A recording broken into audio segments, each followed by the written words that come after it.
මාරුනේ කොහොමද? එල්ල රත්තුත.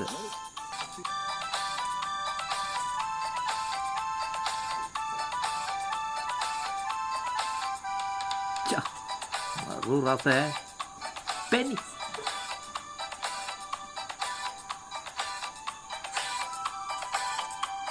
දැන් මගේ පුතා නැතුවේ අතුතුනේ ඇයි අත්තා හිටවන්න දුන්න කෙසෙල් පැලේ හිටවලා කෙසෙල් කහෙන් ලොකු කැනක් මේ වාගේ ආපු නිසා දැන් මේ කෙසෙල් මේ කඩන්නේ නැද්ද? ඒකනේ අත්තා කියන්නේ දැන් මං කොහමද යාළුවනේ කියන්නේ කෙසෙල් මුවේ කඩන විදිය මට අත්තා කියලා දුන්නේ නෑනේ ඒකනේ ඉතින් එහෙනම් ඕන් අහගන්නකෝ දැන් මං හිතන්නේ වෙලාව 8ට විතර ඇති. ඔව් දැන් උදේ 8යි. එහෙනම් මං දැන් කඩන්න. අත මිටවල අල්ල ගන්නකෝ. මෙතනින් මෙහෙම අල්ලලා. ඔව්. මෙහෙම. හරියට හරි. ආයතනින් කපන්න. හරියට හරි. යෝන් කපුවා. මගේ අත්තගේ සිනාව මනරම් උඹට මම කියන්න මගේ පුතාගේ කෙසෙල් ගහේ මේ කෙසෙල් ගන ආපු හින්දා පුතා දැන් නැතුවා සතුටු වුණා විනෝද වුණා දැන් මේක යාළුවෝ අතර බෙදා ගන්න නැද්ද? ඉතින් අත්තේ අත්තා කියන විදිහට මගේ සතුට යාළුවෝ එක්ක බෙදා ගන්න මේක තව ඉදෙන්න ඕන ඇවරිය හරි යාළුවන්ට දෙන්න ඒ ඉදුණ ගන්න ඕන නෑ එහෙම නෙවෙයි යාළුවෝ අතර බෙදා ගන්නවා කියන්නේ දැන් මගේ පුතාට මම මේක හිතවන විදිය මුල ඉඳලා පැහැදිලි කරලා දුන්නා. ඉතින් ඒ හින්දා දැන් පුතාට තියෙන්නේ යාළුවෝ සතුටු කරන්න මම කියලා දුන්න ආකාරයටම යාළුවොන්ට පුතා වගේ කෙසල් ගහක් හිටවලා කෙසල් ගහක් අරගෙන පුතා වගේ වතුර වෙන්න ගොඩාක් අය වාගේ යාළුවෝ ඉන්නවා. ඉතින් මේ යාළුවොන්ට මං පුතාට කියලා දුන්න විදියටම මේ කෙසල් පැලයක් හරියට හිටවන්නේ කොහොමද කියලා මම නෙමෙයි දැන් පුතා තමයි පැහැදිලි කරලා දෙන්න ඕන. ඒ හින්දා මගේ පුතා දැන් ඔය යාළුවන්ට පැහැදිලි කරලා දෙන්න කොහොමද මේ කෙසෙල් පැලයක් හරියට නිවැරදිව හිටවගන්නේ කියලා මේ අත්තා කියලා දුන්න විදියට. පැහැදිලි නේද? එහෙනම් අත්තා කියපු විදිහට මම මුලින් ඉඳලා මේ කෙහෙල් ගහ හිටවපු විදිය මගේ යාළුවන්ට ඕන තේරුම් කරලා දෙන්න ඈ. ඕන් යාළුවනේ එහෙනම් අහගන්න ඕනේ. දැන් මේ අත්තා මට කියලා දුන්න විදිය තමයි මම දැන් ඔයාලට මේ කෙහෙල් ගහ හිටවගත්තේ කොහොමද කියලා දෙන්න යන්නේ. ඕන් එහෙනම් මං හිටවගත්ත විදිය තමයි මම කියන්නේ. ඉස්සලාම අත්තා මට කිව්වා 2.2 කියන්නේ අඩි 2.2 වලක් කපා ගන්න කියලා. මට දැන් මේක මේ වලවල් කපලා ඒවා පෙන්වන්න දියන්න දැන් පෑවිල්ල.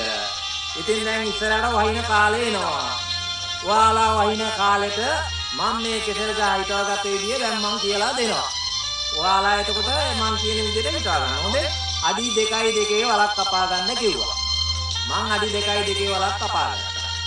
ඊට පස්සේ ඒකේ අඩියට පොල්ලෙලි තියෙන්නේ පොල්ලෙලි අපි පොල්ලෙලි දාන්න කිව්වා තට්ටුවක් අඩියටම තට්ටුවට දාන්න කිව්වා මම පොල්ලෙලි දාන්න.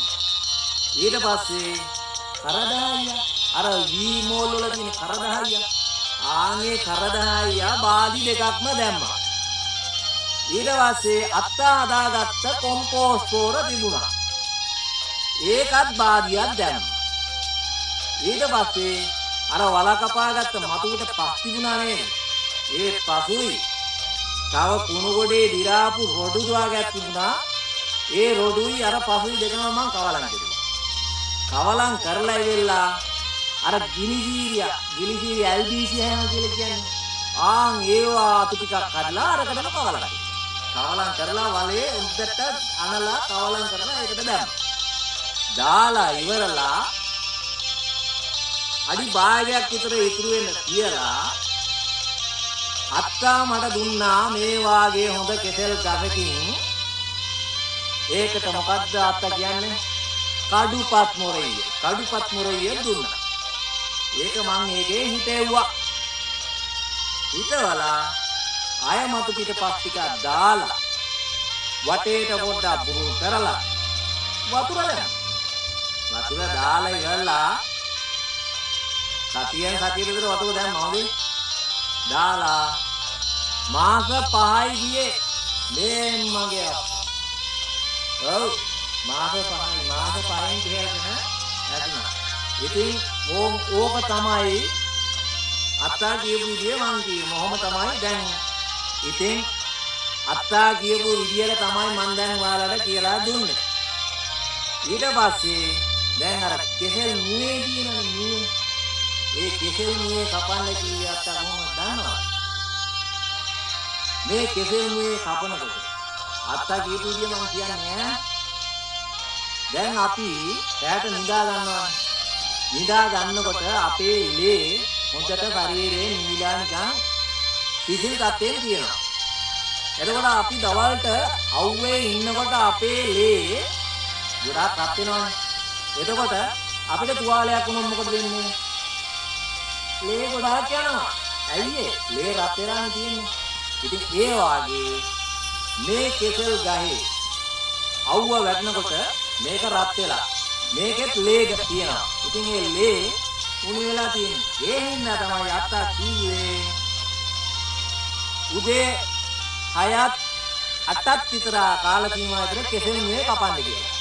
මොකද එතකොට මේකේ තියෙන ලේ ගමනාන්තේ අර සිසිලලා තියෙන හින්දා එච්චර අපතේ නැහැ. බැරි වෙලාවත් දවල්ට අවදට වාගේ කැපුවොත් එහෙම මේ ගහේ තියෙන ලේ රත් වෙලා ගොඩාක් ලේ යනවා.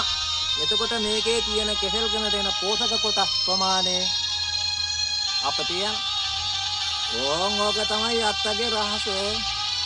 ඔයාලා මං වගේ සතුටු වෙන්න ආන් ඒ විදිහට කෙසෙල් පැලයක් හිටව ගන්න හොඳයි මගේ යාළුවනේ. එහෙනම් මේ වාගේ හොඳ කෙසෙල් ගණක් ඔයාලත් ගන්න ඕනේ. ආයිබෝවන්.